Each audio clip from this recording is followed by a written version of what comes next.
Welcome back. Chitradurga Renuka Swamy ಕೊಲೆ ಪ್ರಕರಣ ಇಂದಿನಿಂದ ಹೊಸ ಜಡ್ಜ್ ಮುಂದೆ ಪ್ರಕರಣದ ಟ್ರಯಲ್ ಶುರುವಾಗ್ತಾ ಇದೆ.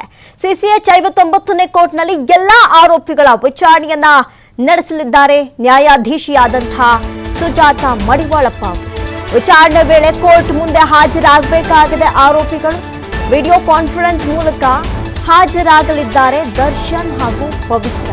ಈ ಪ್ರಕರಣದ A1 ಆರೋಪಿ ಹಾಗೂ A2 ಆರೋಪಿ ದರ್ಶನ್ ಹಾಗೂ ಪವಿತ್ರ.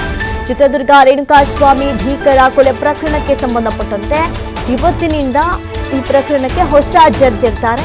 ಇನ್ನು ಮುಂದೆ ಪ್ರಕರಣದ ಟ್ರಯಲ್ ಶುರುವಾಗುತ್ತೆ. ಸಿಸಿಎಚ್ 59ನೇ ಕೋರ್ಟ್ನಲ್ಲಿ ಎಲ್ಲಾ ಆರೋಪಿಗಳನ್ನ ವಿಚಾರಣೆಯನ್ನ ನಡೆಸಲಿದ್ದಾರೆ ನ್ಯಾಯಾಧೀಶೆ ಸುಜಾತ. ಇತ್ತೀಚೆಗಷ್ಟೇ ಒಂದು ಅಪ್ಲಿಕೇಶನ್ಗಳನ್ನು ಹಾಕೊಂಡ್ರು, ಅರ್ಜಿಗಳನ್ನು ಹಾಕೊಂಡಿದ್ರು. ಏನಂತ ಹೇಳಿದ್ರೆ ಸಖತ್ ಡಿಲೇ ಆಗ್ತಾ ಇದೆ. ಸಾಕ್ಷಿಗಳನ್ನ ವಿಚಾರಣೆ ಮಾಡೋದು ಇಷ್ಟೊಂದು ಡಿಲೇ ಆದರೆ ಈ ಕೇಸ್ ಮುಗಿಯೋಕೆ ಎಷ್ಟು ವರ್ಷ ಆಗುತ್ತೋ, ನನಗೂ ಕೂಡ ವೃತ್ತಿ ಬದುಕಿದೆ, ನನಗೂ ಕೂಡ ಅದ್ರ ಮೇಲೆ ಡ್ಯಾಮೇಜ್ ಆಗುತ್ತೆ ಅಂತ ಹೇಳಿ ಹಲವಾರು ವಿಚಾರಗಳನ್ನು ಉಲ್ಲೇಖ ಮಾಡಿ ಅರ್ಜಿಯನ್ನು ಸಲ್ಲಿಸಿದ್ರು. ಆ ಅರ್ಜಿಗೂ ಒಂದು ವ್ಯಾಲ್ಯೂ ಇದೆ ಅಂತ ಹೇಳಿ ಏನು ಮಾಡ್ತು ಕೋರ್ಟ್, ಇಲ್ಲ ಈ ಆದಷ್ಟು ಬೇಗ ಸಾಕ್ಷ್ಯಾಧಾರಗಳನ್ನು ಬೇಗ ವಿಚಾರಣೆ ಮಾಡಬೇಕು, ಅದರಲ್ಲೂ ವಾರಕ್ಕೆ 3-4 ಅಥವಾ ದಿನ ಬಿಟ್ಟು ದಿನ ಈ ರೀತಿಯಾಗಿ ಸಾಕ್ಷಿಗಳನ್ನು ಪರಿಗಣಿಸಬೇಕು ಅಂತ ಹೇಳಿ. ಯಾಕಂತ ಹೇಳಿದ್ರೆ ಇದಿದ್ದು 283 ಸಾಕ್ಷ್ಯಾಧಾರಗಳು. ಹಾಗಾಗಿ ಈಗ ಸದ್ಯಕ್ಕೆ ವಿಚಾರಣೆಗಳು ನಡೀತಾ ಇದೆ. ಆದ್ರೆ ಈಗ ಸಿಸಿಎಚ್ 59ನೇ ಕೋರ್ಟ್ನಲ್ಲಿ ಎಲ್ಲ ಆರೋಪಿಗಳ ವಿಚಾರಣೆಯನ್ನ ನಡೆಸಲಿದ್ದಾರೆ. ಈಗಷ್ಟೇ ಬಂದಿರುವಂತಹ ನ್ಯಾಯಾಧೀಶರಾದಂತಹ ಸುಜಾತ ಮಡಿವಾಳಪ್ಪ ಈ ಒಂದು ಕೇಸ್ಗೆ ಈ ಜಡ್ಜ್ ಇರ್ತಾರೆ. ವಿಚಾರಣೆ ವೇಳೆ ಕೋರ್ಟ್ ಮುಂದೆ ಹಾಜರಾಗಬೇಕಾಗಿದೆ ಆರೋಪಿಗಳು. ವಿಡಿಯೋ ಕಾನ್ಫರೆನ್ಸ್ ಮೂಲಕ ದರ್ಶನ್ ಹಾಗೂ ಪವಿತ್ರ ಹಾಜರಾಗಲಿದ್ದಾರೆ. ಯಾಕಂತ ಹೇಳಿದ್ರೆ ಈ ಪ್ರಕರಣದಲ್ಲಿ A1 ಆರೋಪಿಯಾಗಿ ಪವಿತ್ರ ಇದ್ರೆ A2 ಆರೋಪಿಯಾಗಿ ಇಲ್ಲಿರೋದು ದರ್ಶನ್. ಚಿತ್ರದುರ್ಗ ರೇಣುಕಾ ಸ್ವಾಮಿ ಕೊಲೆ ಪ್ರಕರಣ ಇಂದಿನಿಂದ ಹೊಸ ಜಡ್ಜ್ ಮುಂದೆ ಪ್ರಕರಣದ ಟ್ರಯಲ್ ಶುರುವಾಗಲಿದೆ.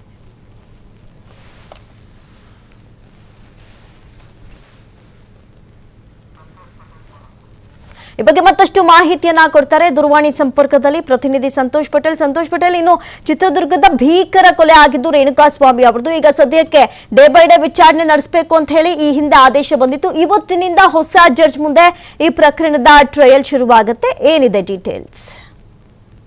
ಇವತ್ತಿಂದ ಹೊಸ ಜಡ್ಜ್ ಮುಂದೆ ಇಡೀ ಪ್ರಕರಣ ಅಂದ್ರೆ ಹಿಂದೆ 57 ಸಿಸಿಎಚ್ ಚಾಲನೆ ನಡೀತಾ ಇತ್ತು. ಈಗ 59 ಕೋರ್ಟ್ ಅಲ್ಲಿ ಇಲ್ಲಿ ಪ್ರಕರಣದ ಅರ್ಜಿಯ ವಿಚಾರಣೆ ನಡೀತದೆ ನಮ್ಮ ಮಾಹಿತಿಗಳಿರುವಂತದ್ದು. ಯಾಕಂತ ಹೇಳಿದ್ರೆ ಏನು ಇನ್ಚಾರ್ಜ್ ಕೋರ್ಟ್ ನಲ್ಲಿ ಇದಕ್ಕೆ ಮುಂಚೆ ನಡೀತಾ ಇತ್ತು 57 ಸಿಸಿಎಚ್ ಏನಿತ್ತು ಅಲ್ಲಿ ನ್ಯಾಯಾಧೀಶರಲ್ಲೂ, ಹೀಗಾಗಿ ಅದಕ್ಕೆ ಇನ್ಚಾರ್ಜ್ ಕೋರ್ಟ್ ನಲ್ಲಿ ನಡೀತಾ ಇತ್ತು. ಇದಾದ ಬಳಿಕ ಯಾವಾಗ ಸುಪ್ರೀಂ ಕೋರ್ಟ್ ನಲ್ಲಿ ಡೇ ಬೈ ಡೇ ಏನು ಇಡೀ ಪ್ರಕರಣದ ಟ್ರಯಲ್ ನಡೀಬೇಕು ಅಂತ ಹೇಳಿ, ಸೊ ಹೀಗಾಗಿ ಇದಾಗಿರುವ ಬೆನ್ನಲ್ಲೇ ಇವತ್ತಿನಿಂದ ಏನು ಹೊಸ ನ್ಯಾಯಾಧೀಶರ ಮುಂದೆ ಇಡೀ ಪ್ರಕರಣದ ಅರ್ಜಿಯ ವಿಚಾರಣೆ ನಡೆಯುವಂತದ್ದು.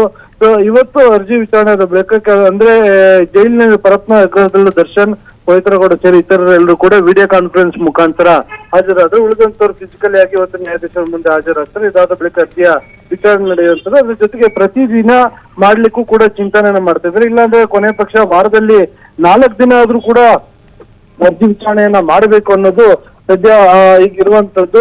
ಆದ್ರೆ ಪ್ರಕರಣಗಳ ಸಂಖ್ಯೆ ಆಧಾರದ ಮೇಲೆ ಮಾಡ್ಬೇಕಾಗತ್ತೆ. ಇತರ ಪ್ರಕರಣಗಳು ಇದ್ದಂತ ಸಂದರ್ಭದಲ್ಲಿ ಒಂದೇ ಪ್ರಕರಣದ ವಿಚಾರಣೆ ಮಾಡ್ಲಿಕ್ಕೆ ಆಗುತ್ತಾ ಇಲ್ವಾ ಅನ್ನೋದು ಅದು ಕೋರ್ಟ್ ವಿವೇಚನೆಗೆ ಬಿಟ್ಟಿದ್ದು. ಕೋರ್ಟ್ ಈ ಬಗ್ಗೆ ಕೂಡ ಅಂದ್ರೆ ಅರ್ಜಿ ಪ್ರಕರಣದ ಟ್ರಯಲ್ ಆರಂಭವಾಗಿದೆ ಅಂತ ಹೇಳಿ ಸುಪ್ರೀಂ ಕೋರ್ಟ್ಗೂ ಕೂಡ ಮಾಹಿತಿಯನ್ನ ನೀಡುವಂತದ್ದು. ಥ್ಯಾಂಕ್ ಯು ಸಂತೋಷ್ ಪಟೇಲ್ ತಮ್ಮೆಲ್ಲ ಡೀಟೇಲ್ಸ್ಗಾಗಿ.